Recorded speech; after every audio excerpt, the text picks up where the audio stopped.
Hi students, welcome to lesson number 14, Organization, Functions and Working of Panchayatiraj Institutions. Part A.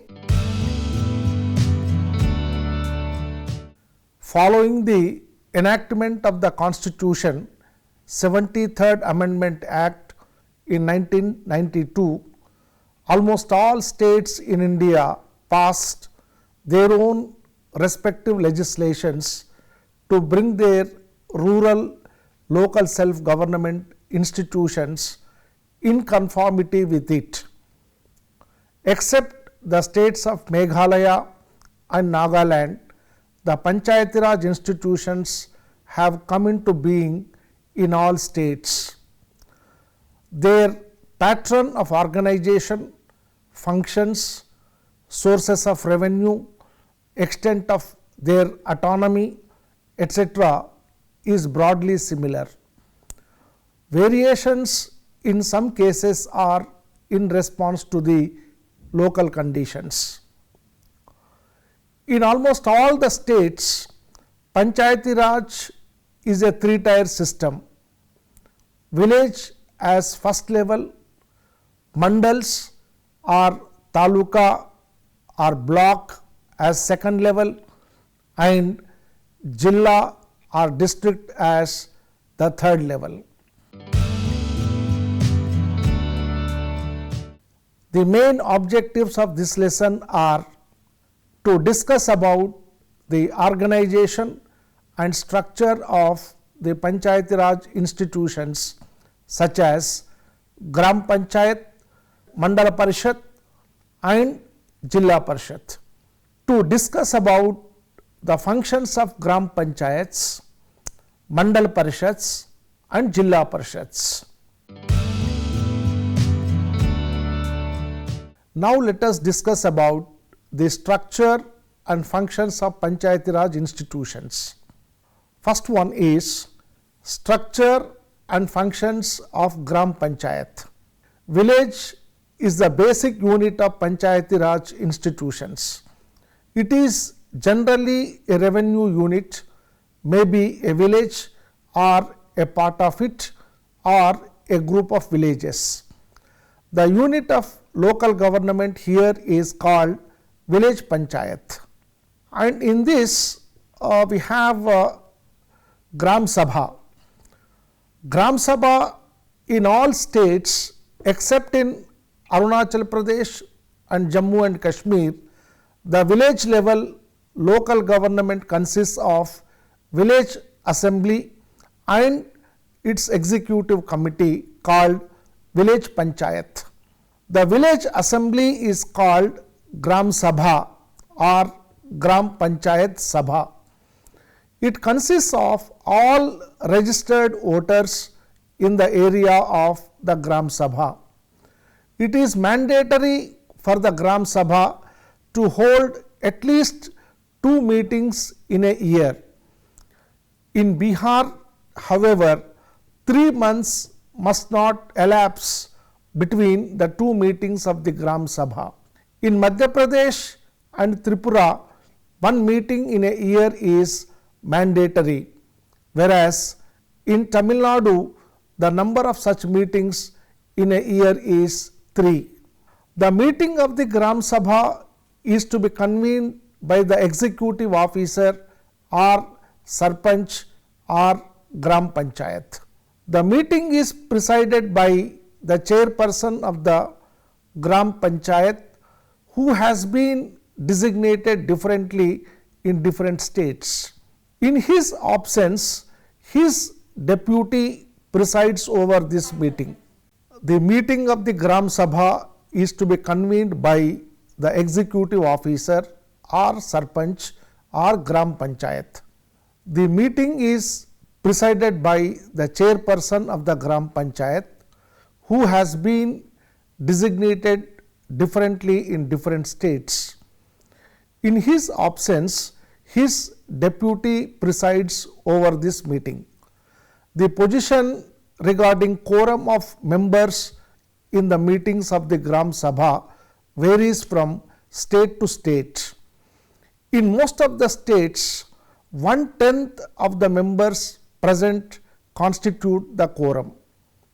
Again, there is broad similarity among the states regarding the functions of the Gram Sabha. It is the duty of the Gram Panchayat to place for consideration following matters before the meetings of the Gram Sabha. Number 1, annual statement of accounts, budget and audit reports. Number 2, report on the administration of the preceding year. Number 3, proposals for fresh taxation or for enhancement of existing taxes.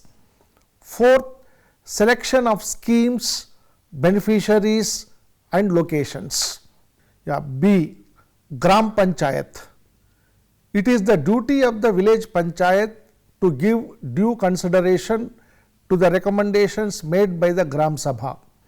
Whatever its nomenclature, it is the managing body of the village elected directly by the registered voters of the panchayat area for a duration of 5 years.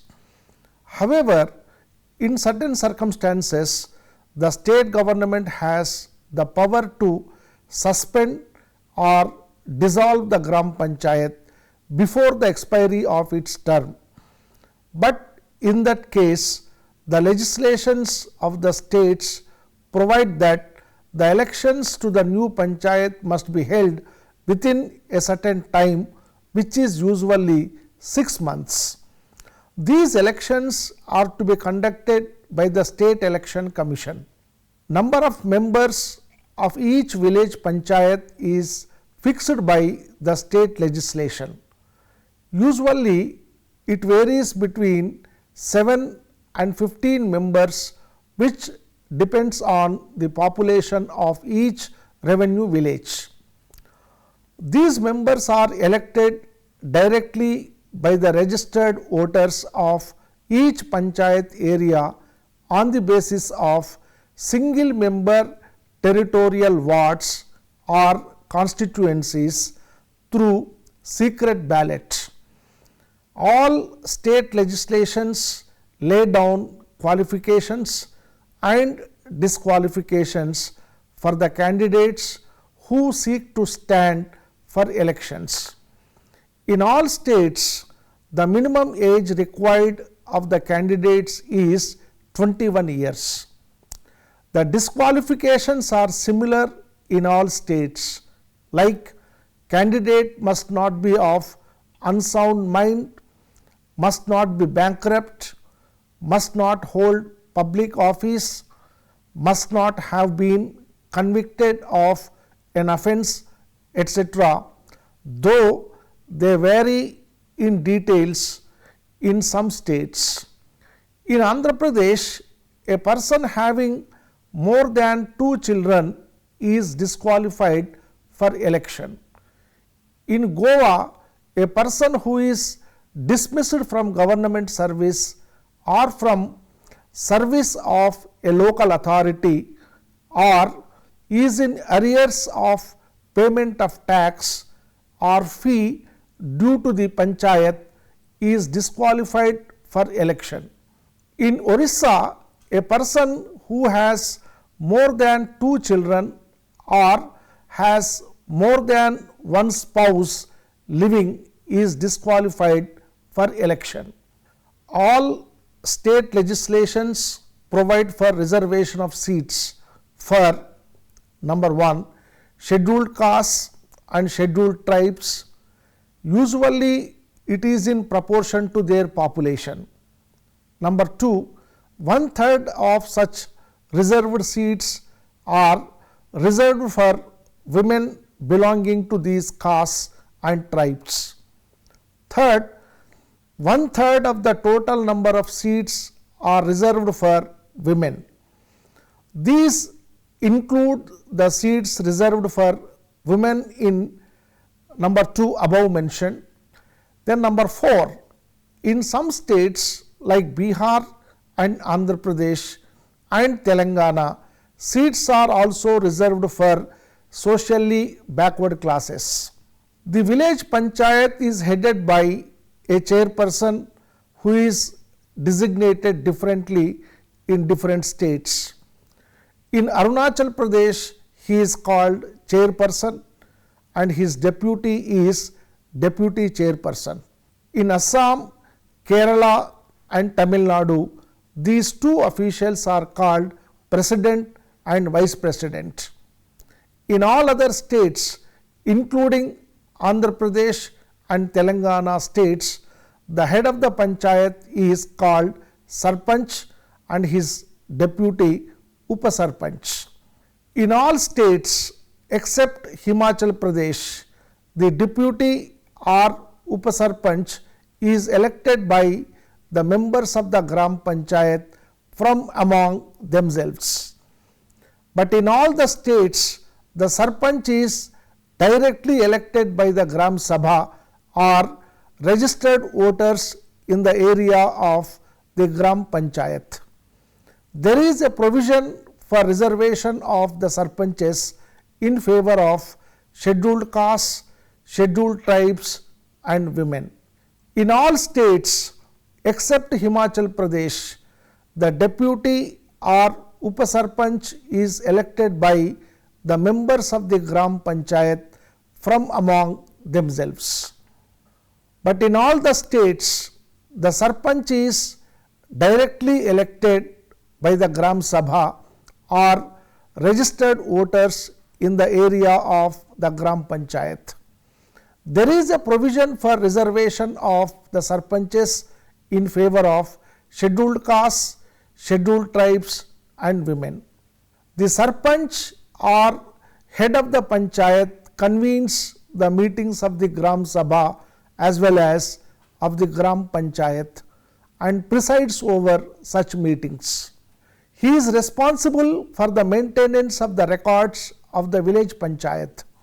He has the general responsibility for the financial and executive administration of the Gram Panchayat. The legislation makes it obligatory for the village panchayat to appoint its committees. These committees, consisting of 3 to 5 members, help the panchayat to carry out its duties. But the details of these committees differ from state to state.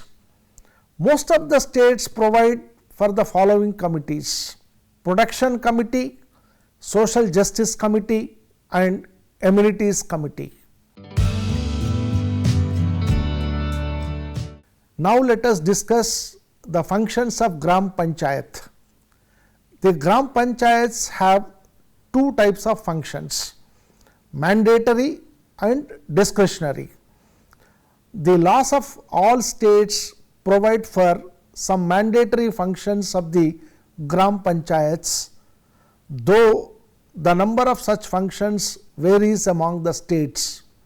Mandatory functions are like sanitation, conservancy and drainage, prevention of public nuisances, drinking water, construction and maintenance of village roads, construction and repair of public buildings, registration of births and deaths, sinking and repairing of wells, opening and maintenance of cremation and burial grounds, rural electrification, poverty alleviation programs, preparation of annual budget and development plans, construction and maintenance of cattle sheds, ponds, social and farm forestry, fuel and fodder, slaughterhouses,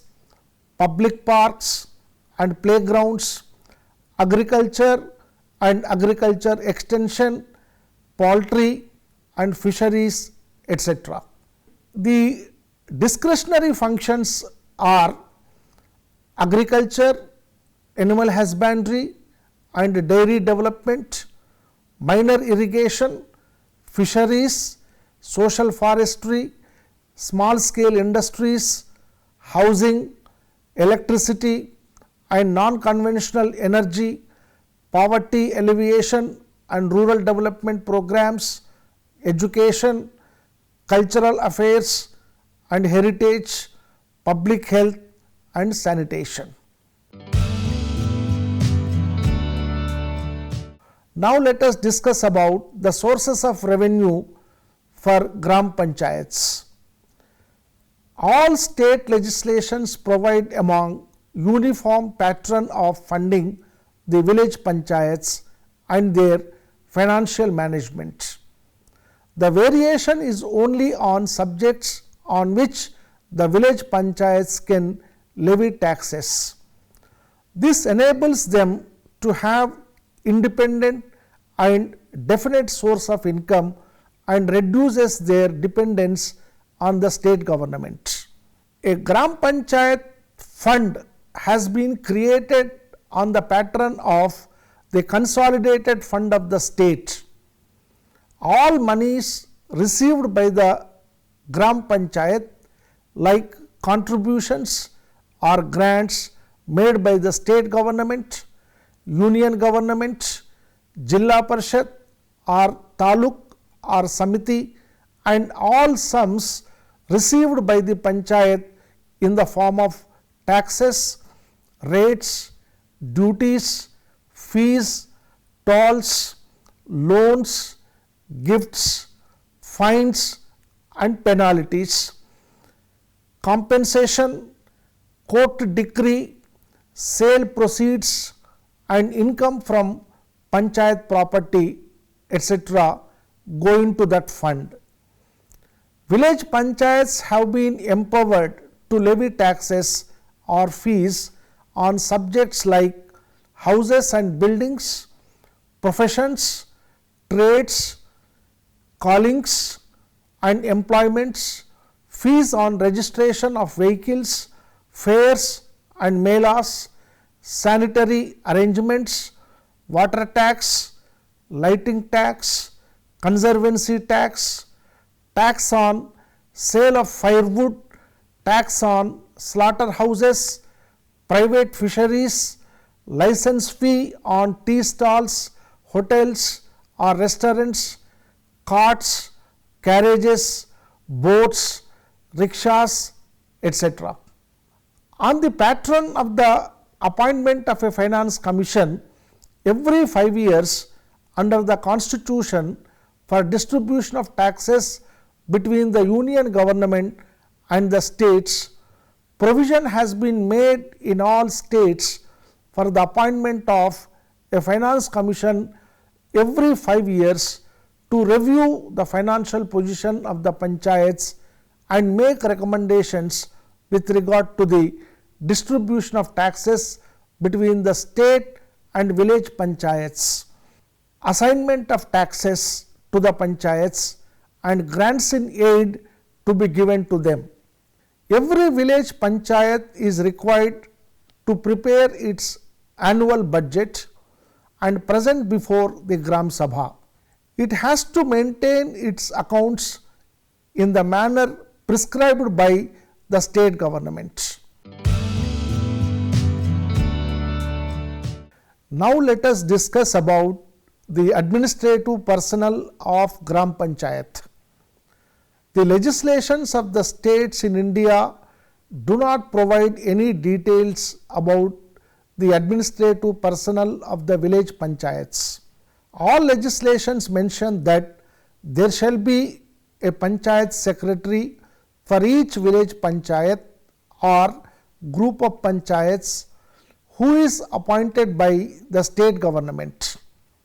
It is the duty of the panchayat secretary to maintain accurate and up-to-date entries in accounts, record and other property of the Gram Panchayat under the general supervision of the Sarpanch and to assist the Gram Panchayat in the discharge of its duties and functions. He also has to assist in carrying out the resolutions of the Gram Panchayat. He has to perform other duties also which may be assigned to him.